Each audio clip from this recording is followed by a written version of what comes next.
24 তারিখ সকালবেলা আমি হসপিটাল থেকে রিলিজ নিয়ে বাসায় এসে শরীর অনেক দুর্বল ছিল। তখন আমি ওষুধ খেয়ে ঘুমের ট্যাবলেট খেয়ে ঘুমাইতেছি। হঠাৎ করে রাত্রেবেলা উঠে দেখতেছি কি আমার আম্মু কান্নাকাটি করতেছে, রুম ভর্তি পুলিশ আর আর্মি। তা আমি যখন ওনাদেরকে জিজ্ঞেস করলাম আপনারা কেন আসছেন, ওনারা বললো আপনার বিরুদ্ধে সার্চ ওয়ারেন্ট আছে। তো আমি পরে বললাম সার্চ করেন। ওনারা লবণের প্যাকেট খুলে 50 কোটি টাকা খোঁজে, ওনারা বিছনার চাদর উঠায় 50 কোটি টাকা খোঁজে। যাই হোক, পরে আমাকে ওনারা নিয়ে গেল, তখন প্রায় রাত 2টা বাজে।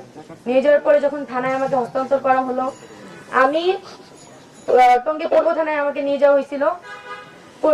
যদি আমার মামলাটা কালিয়াকৈর থানায়, টঙ্গী পূর্ব থানায় যখন নিছে, যে পুলিশগুলা আমাকে দেখে সবসময় আপু বলে সম্মান করতো, তাদেরকে একবার রিকোয়েস্ট করছিলাম পা পর্যন্ত ধরে যে আমাকে জেলের ভিতরে রাখেন না, আমাকে একটু বাইরে বসান, এই জেলের ভিতরে